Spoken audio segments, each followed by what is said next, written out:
జనక రాజర్షి ఆస్థానంలో బ్రహ్మనిష్ఠుల సభలో గార్గి ప్రశ్నలకు సమాధానంగా యాజ్ఞవల్క్యుడు ఈ అక్షర విద్యా ప్రస్తావం కావిస్తాడు. ఆకాశం పడుగు పేకల్లా ఉంది అన్న యాజ్ఞవల్క్యుని మాట పట్టుకొని గార్గి, యాజ్ఞవల్క్య, దేనియందు అవ్యాకృతమైన ఆకాశం పడుగు పేకల్లా ప్రతిష్ఠితమై ఉంది అని అడుగుతుంది. అప్పుడు యాజ్ఞవల్క్యుడు ఆమెకు సమాధానంగా ఈ అక్షర విద్యని ఆవిష్కరిస్తాడు.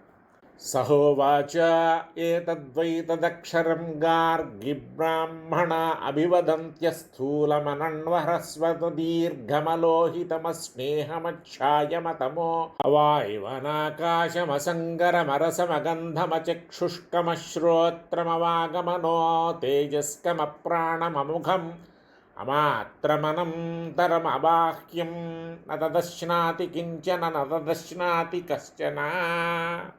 అవ్యాకృతాకాశానికి ఆధారభూతుడు అక్షర బ్రహ్మ అని బ్రహ్మజ్ఞులు చెబుతున్నారు. ఆ అక్షర బ్రహ్మ స్థూలం కాదు, సూక్ష్మం కాదు, హ్రస్వం కాదు, దీర్ఘం కాదు, వర్ణం లేనిది, ద్రవం లేనిది, నీడలేనిది, చీకటి కాదు, వాయువు కాదు, ఆకాశం కాదు, సంగం లేనిది, రసం లేనిది, ప్రాణం లేనిది, ముఖం లేనిది, పరిచ్ఛేదం లేనిది, తాను కానిది లేనిది, అది దేన్ని తినదు, అవాప్త సమస్త కామం కాబటాన పొందదగినది ఇది లేనిదన్నమాట. దాన్ని ఏదీ తినదు, అది దేనికి తినదగినది కాదు. ఏతస్య వా అక్షరస్య ప్రశాసనే గార్గి సూర్యా చంద్రమసౌ విధృతౌ తిష్టతః. అక్షర బ్రహ్మ ఆజ్ఞ అప్రతిహతం.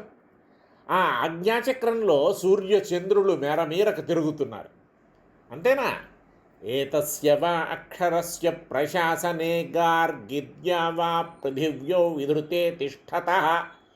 ఏతస్య వా అక్షరస్య ప్రశాసనే గార్గి నిమేష ముహూర్త అహోరాత్రాణ్యర్ధమాస ఋతవః సంవత్సరా ఇది విధృతాస్తిష్టంతి.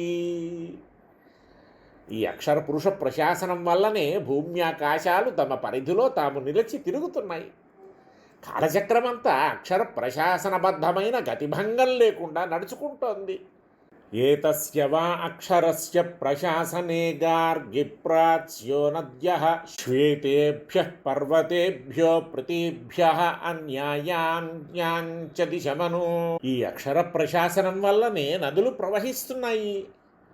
యో వా ఏతదక్షరం గార్గ్య విదిత్వాస్మిన్ లోకే జుహోతి యజతే తపస్తప్యతే బహూని వర్షసహస్రాణి అంతవదేవాస్య తద్భవతి. యో వా ఏతదక్షరం గార్గ్య విదిత్వాస్మాల్లోకాత్ ప్రైతి సకృమణః. అధయ ఏతదక్షరం గార్గ్య విదిత్వాస్మాల్లోకాత్ ప్రైతి స బ్రాహ్మణః. అక్షర బ్రహ్మను ఇట్టివాడిగా తెలుసుకోకుండా ఈ లోకంలో సంవత్సరాల తరబడి యజ్ఞయాగాదులు చేసిన, తపస్సులు చేసిన దానివల్ల వచ్చే ఫలం అల్పం, నశ్వరం. అలాగే ఇది ఎరగక మరణించిన వాడు లోకాంతరాలకు వెళ్ళినా మళ్ళీ సంసారంలో పడక తప్పదు. అక్షరతత్వం తెలిసి కర్మలు ఆచరించి మరణించిన వాడు బ్రహ్మవేత్త అవుతాడు, బ్రహ్మానుభవాన్ని పొందుతాడు. తద్వా ఏతదక్షరం గార్గ్యదృష్టం ద్రష్టృ అశ్రోతృగం శ్రోత్రమతం మంత్రవిజ్ఞాతం విజాతృ నాణ్యదతోస్తి ద్రష్టృ నాణ్యదతోస్తి శ్రోతృ నాణ్యదతోస్తి మంతృ నాణ్యదతోస్తి విజ్ఞాతృ. ఏతస్మిన్ను ఖల్వక్షరే గార్గ్యాకాశవోతశ్చ ప్రోతశ్చేతి. గార్గి, ఈ అక్షర బ్రహ్మ కనపడదు కానీ కంటుంది, వినబడదు కానీ వింటుంది, మరణానికి అందదు కానీ మరణం చేస్తుంది, తెలియబడదు కానీ తెలుసుకుంటుంది. ఈ అక్షర బ్రహ్మ కంటే చూచేది, వినేది, తలచేది, తెలుసుకునేది మరొకటి లేదు. అక్షర బ్రహ్మకు సాటి కాని మేటి కాని మరొకటి లేదన్నమాట. అలాంటి అక్షర బ్రహ్మనందు ఈ అవ్యాకృత ఆకాశం పడుగు పేకల్లా ప్రతిష్ఠితమై ఉంది అని యాజ్ఞవల్క్యుడు గార్గికి సమాధానం చెప్తాడు.